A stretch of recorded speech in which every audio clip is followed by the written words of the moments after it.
Chapter 9. Down the Rabbit Hole. Alice was beginning to get very tired of sitting by her sister on the bank and of having nothing to do. Once or twice she peeped into the book her sister was reading, but it had no pictures or conversations in it. And what is the use of a book, thought Alice, without pictures or conversation? So she was considering in her own mind, as well as she could, for the hot day made her feel very sleepy and stupid, whether the pleasure of making a daisy chain would be worth the trouble of getting up and picking the daisies, when suddenly a white rabbit with pink eyes ran close by her. There was nothing so very remarkable in that, nor did Alice think it so very much out of the way to hear the rabbit say to itself, oh dear, I shall be late." When she thought it over afterwards, it occurred to her that she ought to have wondered at this, but at that time it all seemed quite natural.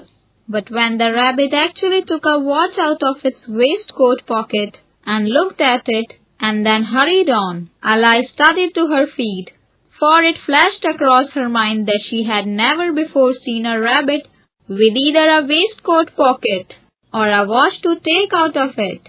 And burning with curiosity, she ran across the field after it, and fortunately was just in time to see it pop down a large rabbit hole under the hedge.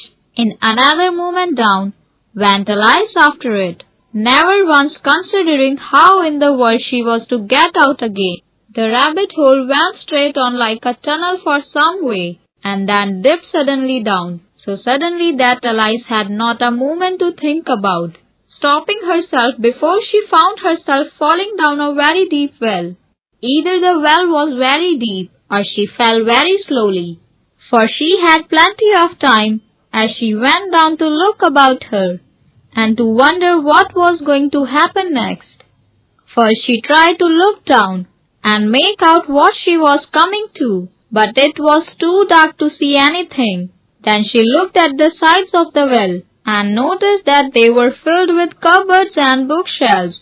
Here and there she saw maps and pictures hung upon pegs. She took down a jar from one of the shelves as she passed. It was labeled orange marmalade, but to her great disappointment it was empty. She did not like to drop the jar for fear of killing somebody, so managed to put it into one of the cupboards as she fell past it. Well, thought Alice to herself, after such a fall as this, I shall think nothing of tumbling downstairs. How brave they all think about me at home. Why, I wouldn't say anything about it, even if I fell off the top of the house, which was very likely true. Down, down, down. Would the fall never come to an end? I wonder how many miles I have fallen by this time, she said aloud.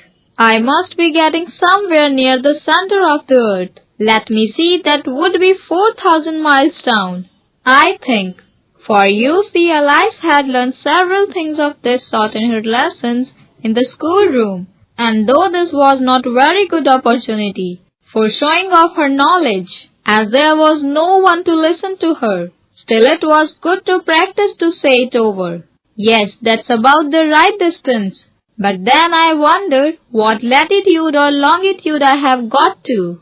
Alice had no idea what latitude was, or longitude either, but thought they were nice grand words to say.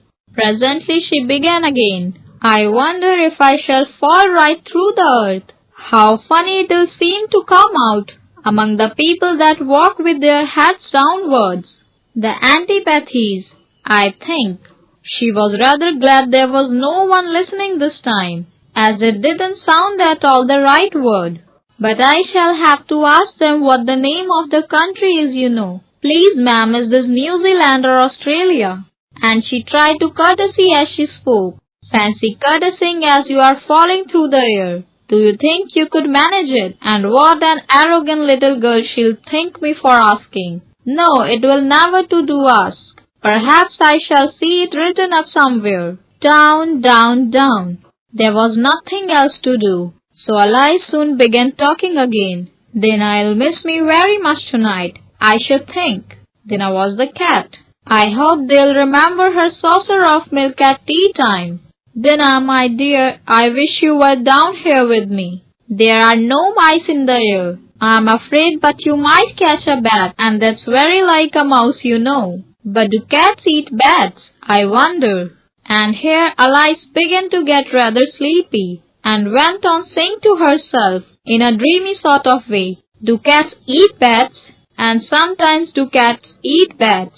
For you see, as she couldn't answer either question, it didn't much matter which way she was talking hand in hand with Dinah and saying to her very earnestly, now Dinah, tell me the truth. Did you ever eat a bat? When suddenly, thump, thump, down she came upon a heap of sticks and dry leaves, and the fall was over. Alice was not a bit hurt, and she jumped upon to her feet in a moment. She looked up, but it was all dark overhead. Before her was another long passage, and the white rabbit was still in sight, hurrying down it. There was not a moment to be lost. Away went Alice like the wind, and was just in time to hear it say, as it turned a corner, oh my ears and whiskers, how late it's getting. She was close behind it when she turned the corner, but the rabbit was no longer to be seen. She found herself in a long low hall, which was lit up by a row of lamps hanging from the roof. There were doors all around the hall, but they were all locked, and when Alice had been all the way down one side and up the other, trying every door, she walked sadly down the middle, wondering how she was ever get to out again.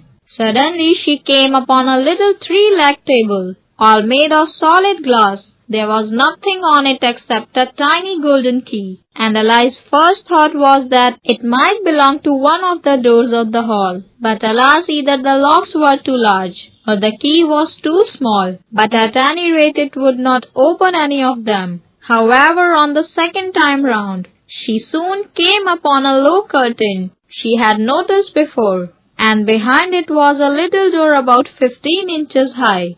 She tried the little golden key in the lock, and to her great delight it fitted. Alice opened the door, and found that it led into a small passage, not much larger than a rat hole. She knelt down, and looked along the passage into the loveliest garden you ever saw. How she longed to get out of that dark hall, and wander about among those beds of bright flowers, and those cool fountains. But she could not even get her head through the doorway. And even if my head would go through, thought poor Alice, it would be of very little use without shoulders. Oh, how I wish I could shut up like a telescope. I think I could, if I only know how to begin. For you see, so many out-of-the-way things had happened later, that Alice had begun to think that very few things indeed were really impossible. There seemed to be no use in waiting by the little door, so she went back to the table, half hoping she might find another key on it, or at any rate a book of rules for shutting people up, like telescopes. This time she found a little bottle was a paper label, with the words "Drink Me" beautifully printed on it, in large letters. It was all very well to say, "Drink me," but the wise little Alice was not going to do that in a hurry. "No, I'll look first," she said, "and see whether it's marked poison or not," for she had read several nice little histories about children who had got burnt and eaten up by wild beasts and other unpleasant things,